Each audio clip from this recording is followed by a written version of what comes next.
Hi, so welcome to the first video for this week and for this class. For this video, we're going to answer your assignment number 1 based on my opinion, and then we're going to answer your quiz number 1. Okay, so for answer assignment number 1, first question would be purely for based on your opinion, not opinion that I will judge. Okay. So for number 1, based on our discussion and additional readings, assuming that you made your own investigations on the topics. So the first topic, topic number 1, is all about ecology. So ecology and the geochemical cycles. So in this actually in this learning guide in topic 1, I discussed all the possible or all the necessary or important terminology and aspects in ecological concepts and biogeochemical cycles. So for number 1, you give one approach or method. But for this one, give one approach or method that you think will work for sustainable development. Sustainable development, that is, the economy will prosper without sacrificing our environment, and explain why. Now, the idea of sustainable development is, I think for me, is overused in a way that we don't really understand really the meaning of sustainable development. But for the sake of answering this question in Tagalog, ano yung mga pwedeng gawin na paraan na yung economy natin ay hindi siya babagsak? Okay. For example, I'll give you an example. If we're going to say that we're going to stop using gasoline or diesel, okay, because we say that global warming is because of burning of fossil fuels and fossil fuels. So you say that, okay, so we will stop using fossil fuels. So when we do that, so when we stop using fossil fuels, okay. So let's say fossil fuels, or okay, so we say stop this one. Okay, this will cause our economy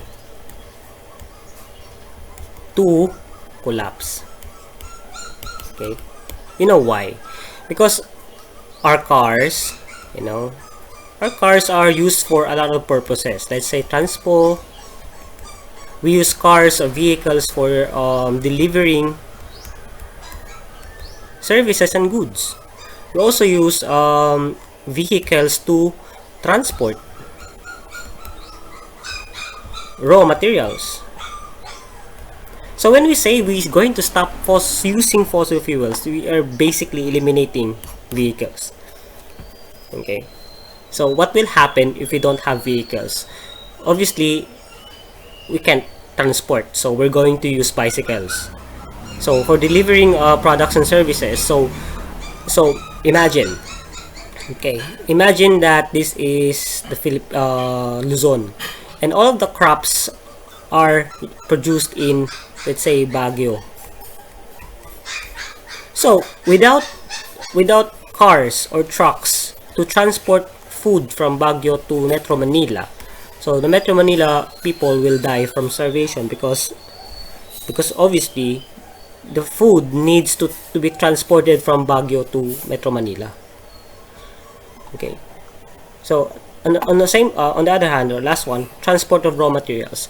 So again, our clothings, our gadgets, are basically anything. Okay, basically everything uses transportation to deliver. Okay, so if you're going to say that fossil fuels will be stopped permanently, then economy will collapse. So that was what we're trying to say. Okay, so sustainable development here is saying, we cannot stop fossil fuels. We cannot stop using fossil fuels. We can't stop this one. We cannot immediately. But what we can do is that we can, let's say, okay, let me draw you a circle. So let's say this is the fossil fuels 100%. Okay. And then, since that you are going to push for sustainable development, let's say that you're going to reduce it by 50%. So 50% is fossil fuel, and then you're going to say, let's say we're going to 25% bicycle, and then let's say another 25%, let's say renewable. When you say renewable, which means rechargeable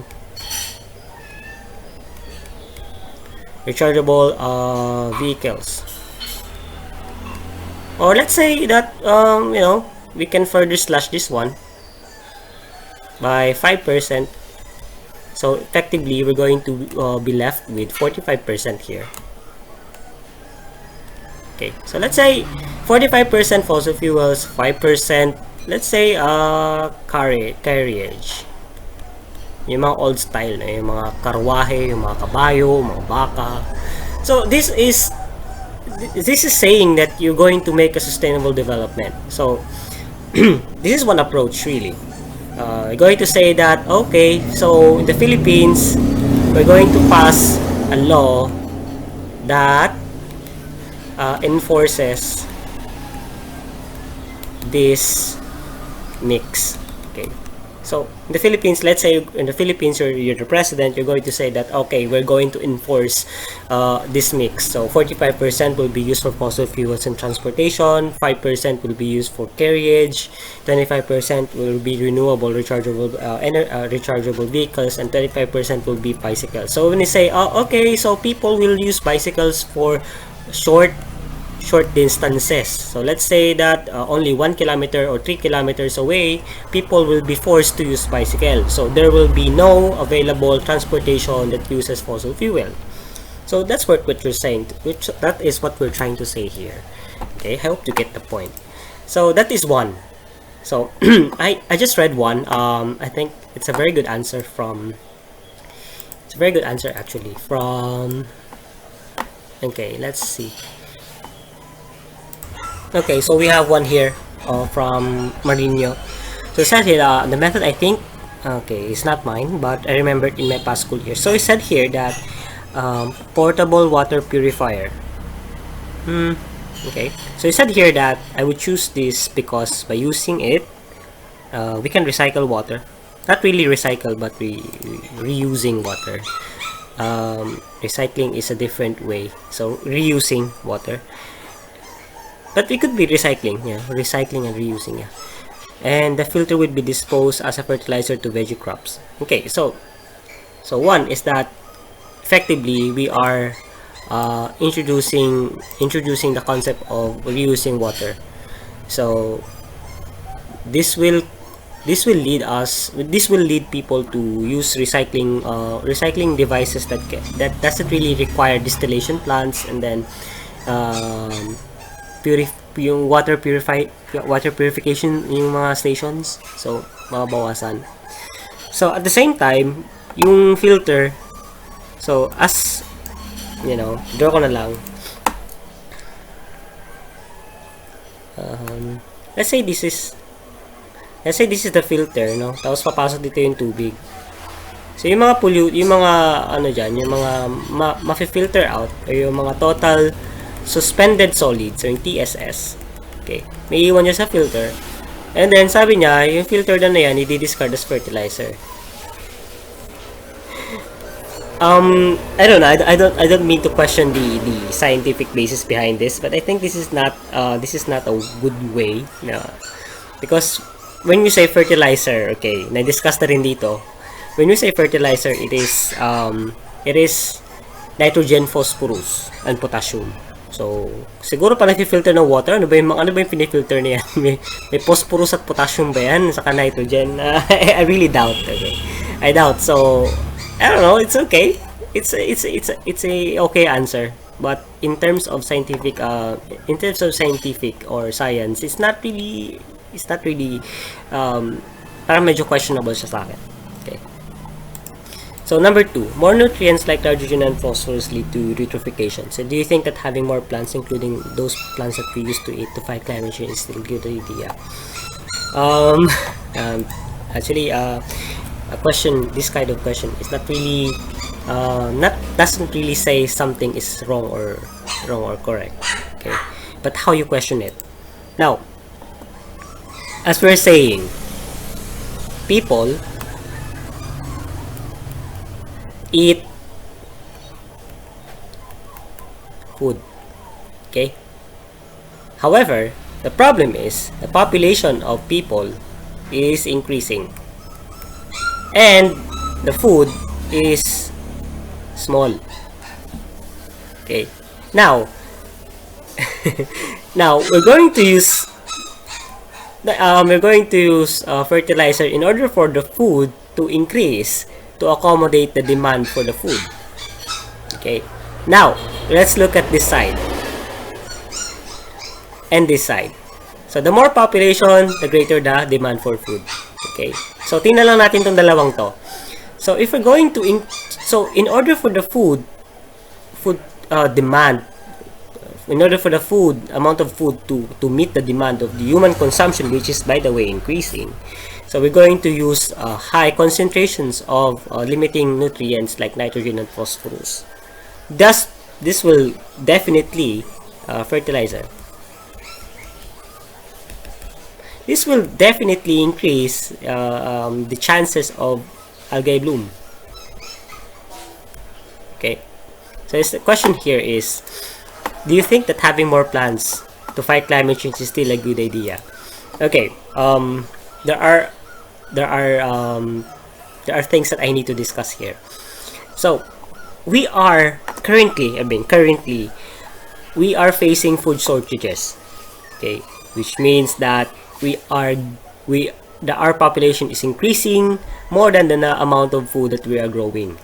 Okay, so let's check the internet.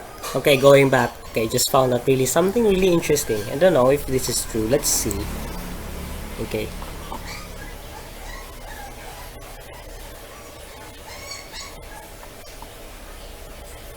Okay, now let's look at this one. Okay, so there's a research paper here, Population Growth and Global Food Supply. So 19th century, okay, says here that world food crisis. However, international food prices exploded again in 2008. Okay, the cause may have been a major shift in the long-term balance between supply and demand for food on world markets. Although most experts predict a gradual decline in the rate of growth in the world's population. Okay, maybe inisip nila na magkakasakit yung mga tao, kaya bababa yung population growth. This still means that more mouths to feed by the end of the century. In principle, there can be enough food, but more enlightened international policies. Okay, there can be enough food. There can be enough food. Okay, now, saan ba yung picture nito? Okay.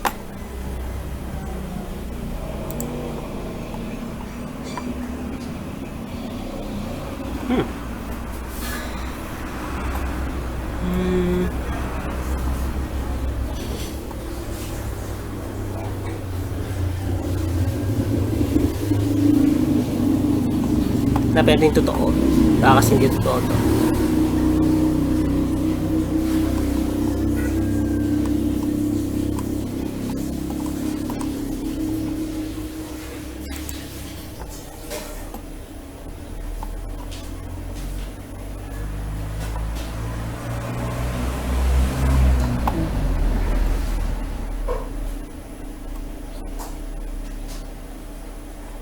Okay, yung kanina na lang.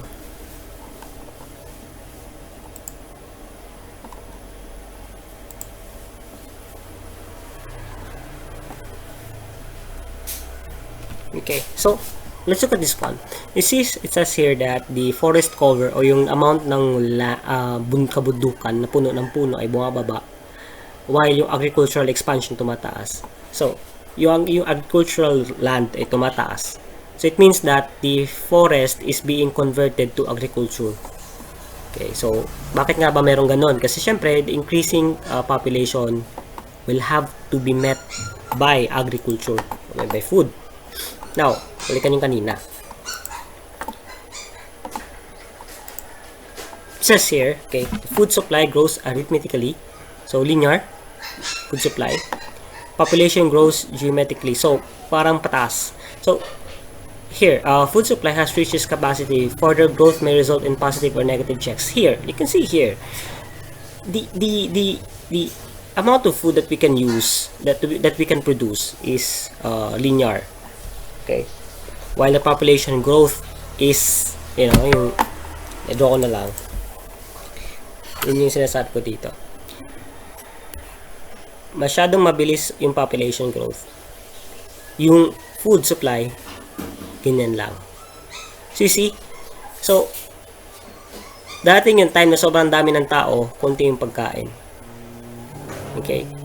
So, what you're saying here, question here is that, do you think that having more plants to fight climate change is still a good idea?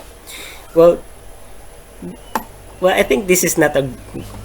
I think the question is, this is a very tricky question, because in the first instance, or in the first case, okay, in our current situation, or the next 5 years, food is no longer enough. Okay, so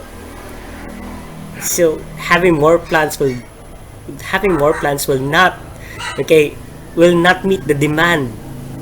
So, due to the increasing population, so even if you're going to increase the amount of plants, yung plants na yun, imagine niyo, let's say yung plants na yan, paparamihin, tapos sa mangyayari, kakainin lang din ng tao.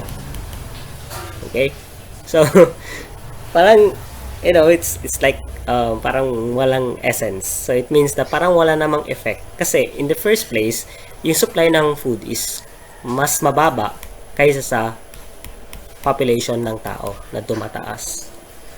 So on the other hand, in order to meet the demand, we're going to use more fertilizers.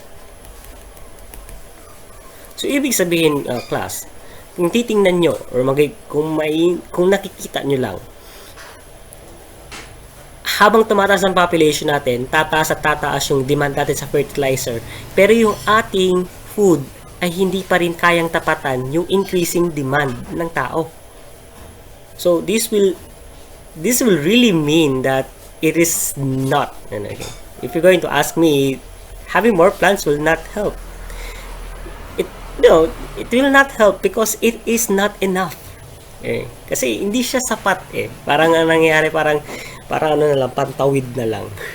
Parang hindi siya nakakatulong kasi hindi niya kayang tumulong.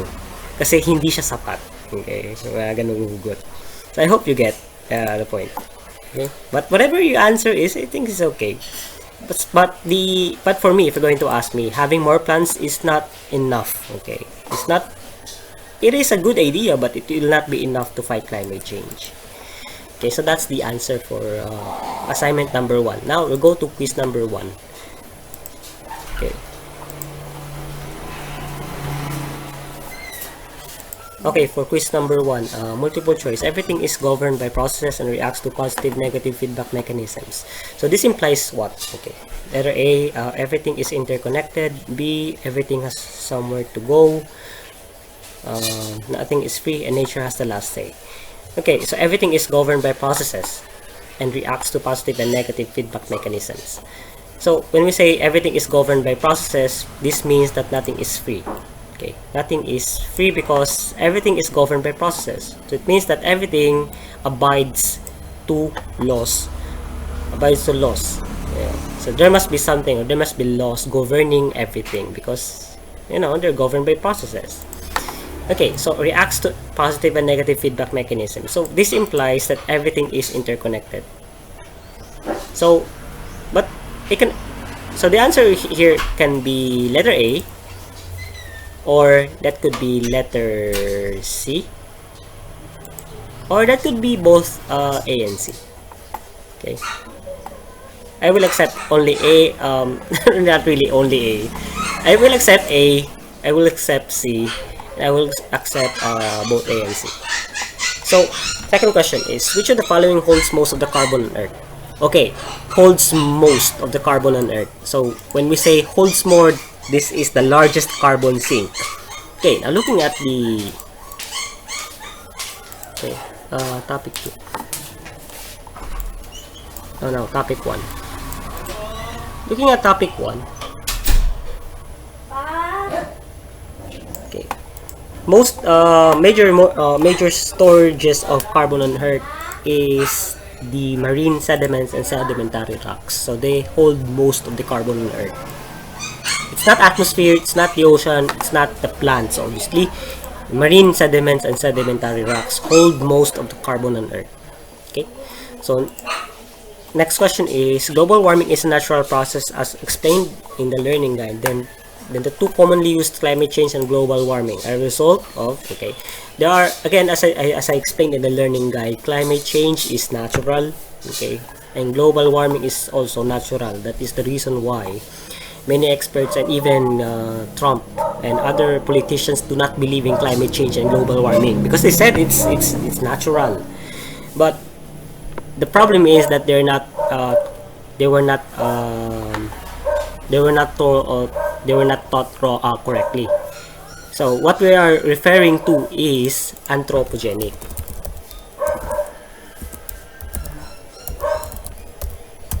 What we are talking about is anthropogenic global warming. So because again, climate change and global warming are just natural events. These are two natural phenomena. So what we're talking about is anthropogenic, which means that this is brought by human activities. Okay. So next question. What is the main driver of the water cycle? It's the sun. Okay. So when you say the sun or the sun or sun or let's say sun, okay, it's basically the same. So which of the following is the main driver? So it's the bacteria. Okay. Bacteria processes the nitrogen, turning it into ammonia. Okay. So without the bacteria, it will not be possible to have nitrogen cycle. Next question. What is one way that naturally releases CO2 in rocks? So evaporation, okay, no. Dissolution, no. Weathering, yes. So weathering. So rocks can experience weathering. So weathering happens due to chemical or physical changes. So let's say that, mainit yung panahon, tapos biglang lamig, biglang init, biglang lamig. So yung continuous change in temperature nagko-cause ng destruction sa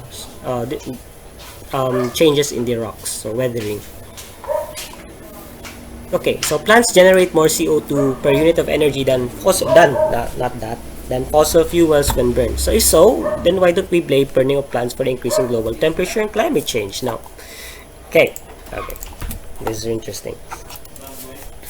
Now,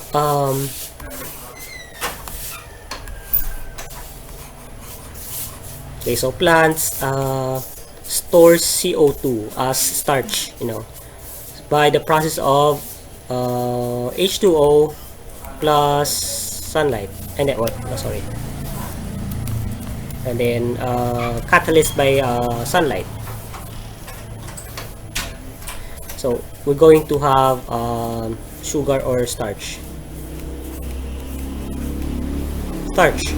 Okay, so that's how plants store carbon dioxide in the atmosphere.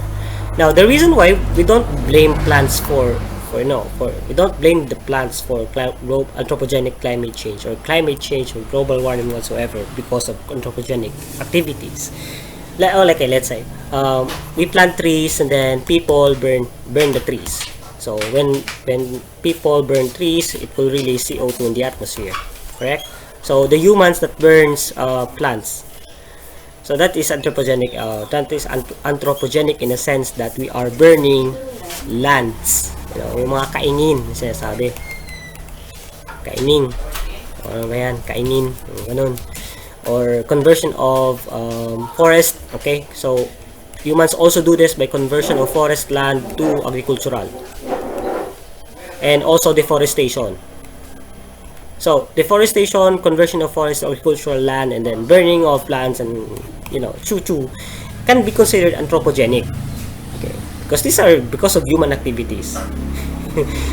Okay. Now, we don't blame them.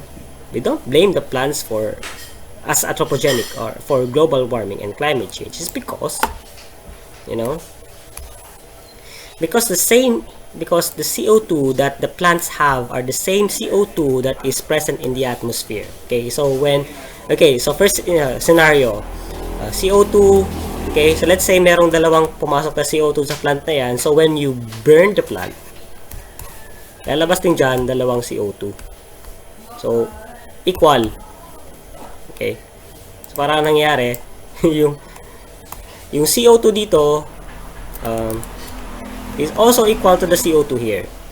Okay, so we don't blame plants. That's the reason why we don't blame plants. Okay, what we blame is, you know, yung magre-release, what we really blame is that yung whatever that we do will not be equal. So it means that 5 here, you only have 2 here. So it means that you are generating 3 more than you previously consumed. So that's what we are blaming, because we are generating more than what we store. Okay, hope that's clear now. Okay, so that's the answer to the assignment and quiz. So I hope you get the point and you enjoy reading the learning guide, especially topic number 2. So again, that's it. Bye bye.